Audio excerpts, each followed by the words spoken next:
Who's on the... Oh, what's up, Clay? Clay, to summarize, I figured out good fixes for this map. They're not perfect, but check this out. To start from the beginning, I'm going to begin recapping now. When I peek this angle, I have 3 danger points. 1, 2, and 3. That's a close, a medium, and a far distance shot. I would love to have a teammate be able to affect change and make sure that I have tactical decisions to be made if they take the risk of coming down to control this area. This is the new controller area. If I come back out toward this garden area, I can help control A, and it changes angles to a degree where I can now fight the bomb site in an advantageous way for T's, and I can flash over. However, if I come back out by the way, the same mechanic if I go over the stairs. If I come out this way, I have not changed the confrontation angle with the exception of this, even this if I chose to, and I can kill the close range guy, but I have to kill the medium range guy. I have to flank him by coming out into open space. To kill the guy who is at long distance, I cannot see him because he's actually right here on top of this flower planter. And the flower planter can hit a headshot, crouch, and then be out of danger, which is much different than it used to be up on top of this platform, where this player had to strafe away and make a play or something to save his life. Now there's very little punishment to be issued. However, if I were able to smoke off or somehow make this no man's land manageable, I would have a chance of taking bomb site B, and it wouldn't be that bad. You would need a team to do it. Yes, you would definitely need a team to do it, but it would not be that bad. So a viewer suggested to me that we could throw smoke grenades. Or I actually said, I had said first, I wish I could just throw smoke grenades. I would love to be able to just have 3 teammates, you know, keep throwing smoke grenades. And now, while I execute, you know, we're in business. This is okay with me. How do I throw those smokes? Well, to throw those smokes, I have to full peek, and then that's gonna get me killed. And to do the same thing here, I almost have to full peek, and more than likely that's gonna get me killed.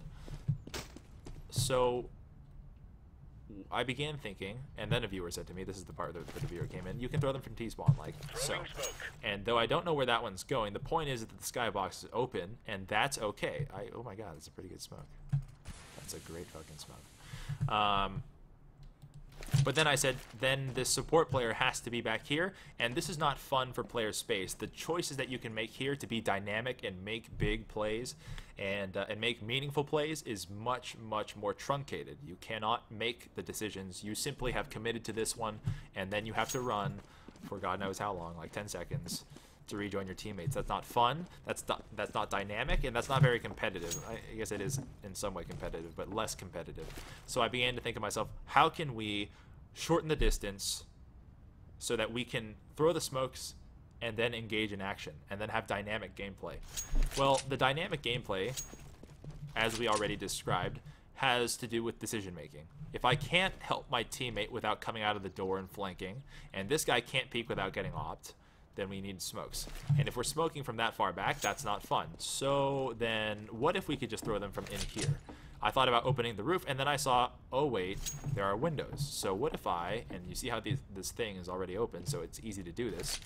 What if I just opened up these windows? You know, these are just fake glowing white things. Actually, on the outside, they're like not even the same window. What if I just threw the smokes like such, like, I don't know, like that.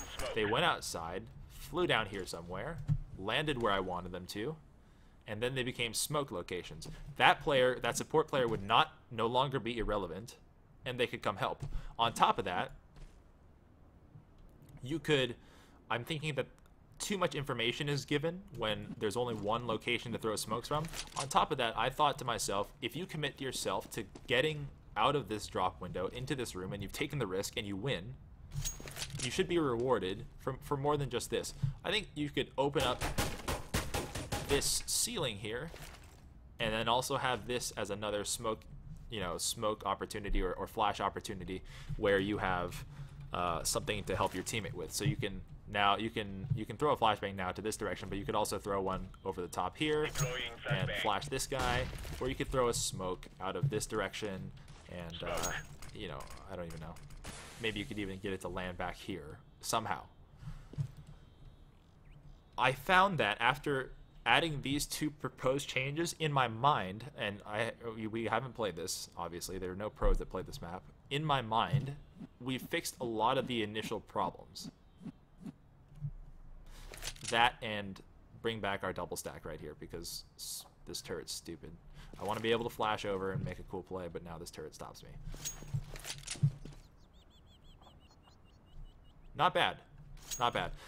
Second part of the summary is the dynamics of DE Cobble have completely changed now that there's a sort of a mid-map control area. The map control allows us to move around freely and make the CTs change their defensive paradigm. You have to manipulate their positions, and once you take over this part of the map, you're now inside of a connector that you couldn't do in 1.6. However, the ability to rotate for the CTs, if this is not controlled, is still a bit too powerful. You remember that there were double doors before, and now there's a single open door here. There's no way, if you can just remember with the map size and the player size of 1.6, that this player down here is ever disenfranchised from rotating back and disabused from taking over this location. Even if a teammate sees a smoke grenade, I'm right here and somebody throws a smoke from the A connector, I can call smoke, smoke, smoke, and while it's traveling, I will beat this smoke to landing and detonating. And I can probably peek before the smoke pops. So the rotate is too powerful here and begins to limit player choice in you must control this sector of the map. In fact, you can't have any success in this map unless you control mid. So in the spirit of allowing more tactical choices, I think allowing a two-way split at A to be possible, this midsection must be elongated by approximately 6 to 10 feet, depending on how long that takes to run. I want to run this much longer. This much longer. That much longer. 2 seconds. And I think it makes enough of a difference. And honestly, those are the only changes I would make. I would also aesthetically change a few things. First of all, it's telling me that they're security cameras. No, they're not. And second of all, it's telling me that some shit is flammable and that there's danger, and then there's fire. Please common sense this together. With these small changes, I think, you know, it needs to be played. I think this is fixed. I wish that this was not a thing, though. I wish that this was entirely obliterated and that instead of having to duck and not use skill, you could strafe left and right. But beggars can't be choosers, right?